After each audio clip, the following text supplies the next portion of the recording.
Olá pessoal, eu sou Igor Miranda e eu serei o seu professor de História da área de Ciências Humanas. Na aula de hoje, falaremos sobre colonialismo, imperialismo e globalização. São as três fases do desenvolvimento do capitalismo.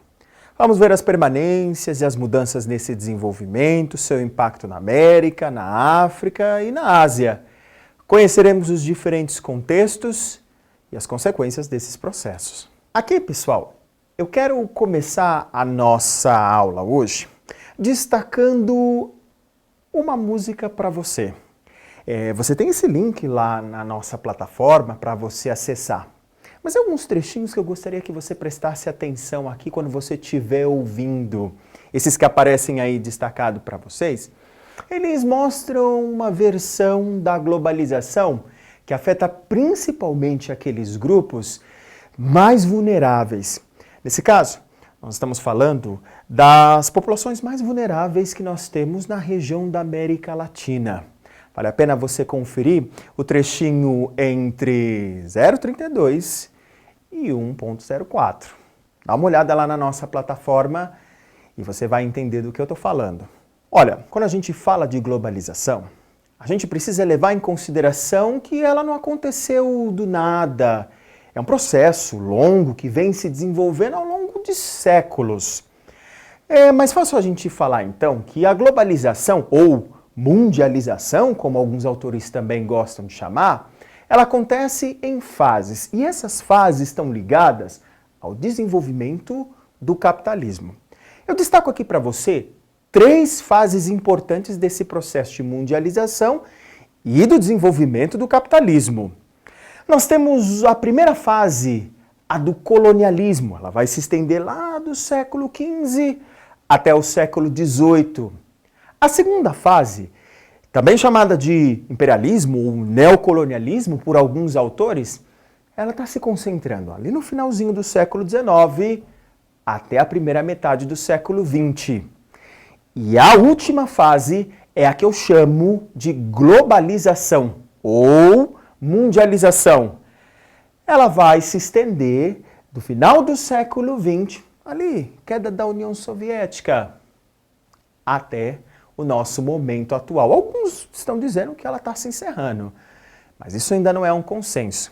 Pessoal, o que a gente precisa notar aqui é que, se eu entendo que globalização ou mundialização é esse fenômeno em que as partes do mundo elas vão se integrando, elas vão ficando mais próximas umas das outras, criando uma verdadeira teia em que uma parte se liga à outra, em que o espaço mundial vai ficando cada vez menor. E olha, quando eu falo isso, eu não estou dizendo que o mundo foi encolhendo ao longo do tempo. Não. Eu estou dizendo que por causa dos meios de transporte, por causa das tecnologias que foram avançando, nós conseguimos alcançar partes que até então não chegávamos. Foram ficando cada vez mais no nosso alcance. É nesse sentido que eu estou dizendo que o mundo vai ficando cada vez menor. Mas veja, vai acontecendo dentro dessas fases que a gente destacou aqui. Já que a gente está falando de fases, as duas fases que antecedem a globalização que nós conversamos, elas são o colonialismo do século XV até o século XVIII e a segunda, o imperialismo ou neocolonialismo do século XIX ao século XX. E aqui, na comparação, eu vou destacar as principais diferenças para você. O colonialismo do século XV, XVI, XVII, até o começo do século XVIII é aquele em que o Brasil participou. As potências que colonizavam nesse período eram basicamente a Espanha, Portugal, depois entraram Inglaterra e França de uma maneira tardia e a Holanda. E as áreas que se colonizavam era basicamente o continente americano. Lembre-se, o Brasil está exatamente nessa fase. Mas ainda, o discurso da colonização falava em catequizar, falava em salvar as populações nativas da América. Essa corresponde à fase do que nós chamamos de capitalismo comercial, onde se buscava produtos tropicais, especiarias e ouro e prata. Diferente do imperialismo ou neocolonialismo. Quer ver a diferença? As potências colonizadoras são outras. No século XIX e XX, quem coloniza é França e Inglaterra. Eles estão à frente. As áreas colonizadas não são mais América. A América já é independente nesse momento. Nós estamos falando de África e nós estamos falando de Ásia. E o discurso da colonização fala em civilização, fala em desenvolvimento. Aqui o que você vai notar é que o que as potências colonizadoras estão buscando na África e na Ásia são matéria-prima e mercado consumidor para suas indústrias. Sintetizando para você, resumindo, para você pegar bem essa ideia, no colonialismo eu tenho aquela ideia de que o europeu é o centro do mundo, o europeu vinha para salvar, o europeu vinha com uma missão para a América. Nesse momento, os europeus, com portugueses e espanhóis, por exemplo, não estão preocupados em criar infraestrutura. Não vão construir estradas, não vão construir portos, por exemplo. Vêm, exploram, se enriquecem, vão embora. Diferente do neocolonialismo ou imperialismo do século XIX. Veja bem o que vai acontecer aqui. Quando franceses e ingleses colonizam a África e a Ásia, eles abrem portos, estradas, ferrovias. Não porque eles estivessem aí preocupados com o desenvolvimento desses locais, não. É apenas para conseguir tirar aquilo que a África e a Ásia tinha para oferecer para o porto. Ou seja, se você abrisse uma mina de algum mineral, você precisava construir uma linha de trem que levasse o mineral da mina até o porto de onde ele era despachado para a Europa.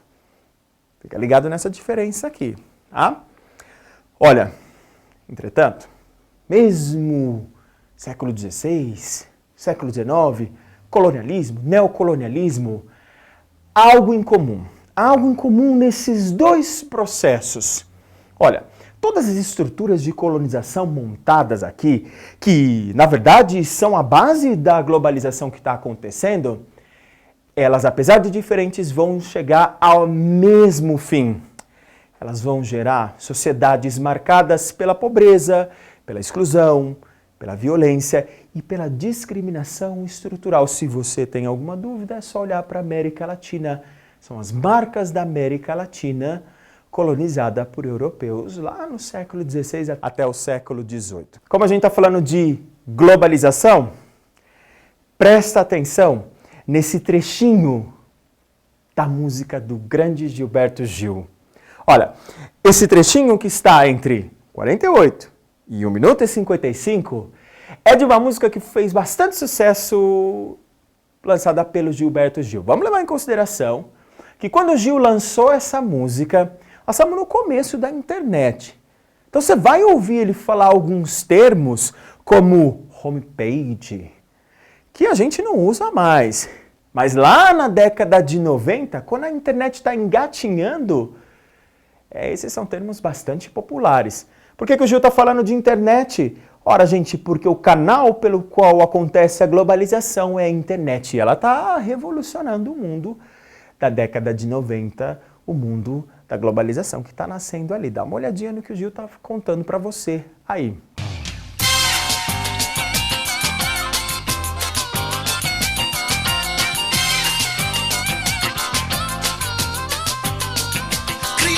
Site, fazer minha homepage. Com quantos gigabytes se faz uma jangada, um barco que veleje? Criar meu website, fazer minha homepage. Com quantos gigabytes se faz uma jangada, um barco que veleje? Que veleje nesse infomar, que aproveite a vazante da Infomaré, que leve o muriqui do meu velho orixá ao porto de um disquete de um micro em Taipé. Nesse Infomar, que aproveite a vazante da Infomaré, que leve meu e-mail lá até Calcutá, depois de um hot link num site de Helsinki para abastecer. Olha, falando ainda de mundialização e globalização, a gente precisa olhar para os pontos positivos, os pontos negativos desse processo. Nós podemos destacar como pontos positivos o fato de que o mundo está ficando menor. Olha, nós estamos acessando novos produtos, conhecendo outras regiões, trocando informações, trocando conhecimento. Olha, tendo acesso a uma série de coisas que a gente não tinha. Isso é um ponto positivo, a gente pode viajar, trocar mercadorias, viver de uma maneira mais confortável, mas há pontos negativos aqui. Nem todo mundo participa dessa globalização ou se participa de igual para igual. Quem é que está se beneficiando dessas mercadorias, desses produtos que agora estão ao alcance? Quem é que consegue viajar para as outras partes do mundo e desfrutar dessas coisas diferentes? A globalização ela não atinge todas as pessoas da mesma forma, não. Tá? Ela tem incluídos e excluídos. Tem gente que está ganhando, mas tem gente também que está perdendo. Quem conta isso para nós, gente, é um dos grandes pensadores da globalização no Brasil. Nós estamos falando do professor Milton Santos. O professor Milton Santos é um dos maiores pensadores da geografia no Brasil e ele tem enormes contribuições quando se trata da globalização. Eu gostaria de indicar aí para você essa obra que nós temos do professor Milton Santos e você também pode ir lá na nossa plataforma e você vai ver esse trechinho, 0,28 a 1 minuto e 48, em que o professor Milton Santos é apresentado para você e as principais ideias dele sobre globalização aparecem aí bem simplificadinho para você. De que ideias nós estamos falando? O professor Milton Santos, ele entende a globalização em duas dimensões. A primeira, ele diz que a globalização pode ser uma fábula e também perversidade. Vamos explicar isso aqui um pouquinho melhor. O que ele está chamando de fábula?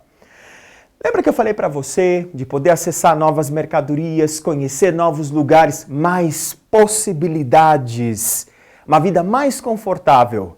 Essa é a fábula. Olha, você pode consumir novas mercadorias, novos produtos, você tem mais acesso, você leva uma vida mais confortável. É assim que a globalização é apresentada no discurso. Mas o professor também fala das perversidades. Ele fala da exclusão, da exploração, da degradação ambiental. Ele também aponta para o fato de que a globalização homogeneiza as coisas. Todo mundo vai pensar da mesma forma, todo mundo vai consumir da mesma forma, todo mundo vai ouvir a mesma música, vai se vestir do mesmo jeito. Perde-se a diversidade aqui, tá? Solta a vinheta da curiosidade. Aqui o que a gente tem, pessoal, é uma música dos Titãs, uma das grandes bandas da música brasileira, ela é de 93. E olha que legal, eles conseguem perceber o que está acontecendo aqui. Quando eles falam da música hindu contrabandeada por ciganos poloneses que faz sucesso no interior da Bolívia. Que salada, né? Música hindu contrabandeada por cigano que é polonês e faz sucesso no interior da Bolívia. Isso é globalização. Onde todas as partes estão interligadas, elas funcionam da mesma forma, como se fosse uma aldeia. A ideia é exatamente essa, de que nós estamos numa aldeia cada vez menor. E não importa as distâncias geográficas, as diferenças linguísticas ou étnicas, estamos todos compartilhando o mesmo espaço. E a letra, ela vai nesse sentido mostrar para você que na globalização a gente vive, na verdade, numa pequena aldeia. Bom, outro lado que nós temos aqui, entre fábula e perversidades. Lembra da ideia do professor Milton Santos aqui, tá? Fábula, entrar na Disneylândia, ter acesso a uma vida mais confortável, aos bens de consumo que são produzidos lá do outro lado do mundo. Mas existe o lado negativo, o lado das perversidades aqui. Olha, relógios suíços falsificados no Paraguai, imagens de vulcões entrando em erupção nas Filipinas, que passam na rede lá em Moçambique, sem conexão nenhuma com a população local, com os problemas que você tem da população local. Múmias egípcias e artefatos incas que foram levados de maneira bem duvidosa para ser expostos em museus na Europa, e aí a gente pode citar uma infinidade de exemplos aqui. Nesse sentido, já que a gente está falando de fábula e de perversidade, dá uma olhadinha nessas duas letras que nós temos aqui. Tá? Pela internet, lembra que a gente falou lá do Gil? Falando do nascimento da internet e da globalização na década de 90, e a música também Disneylândia. Dá uma conferida nessas duas letras. Elas sintetizam bem a ideia que a gente está trabalhando agora. Eu quero ver se você está ligado na nossa explicação, se você está acompanhando o nosso raciocínio.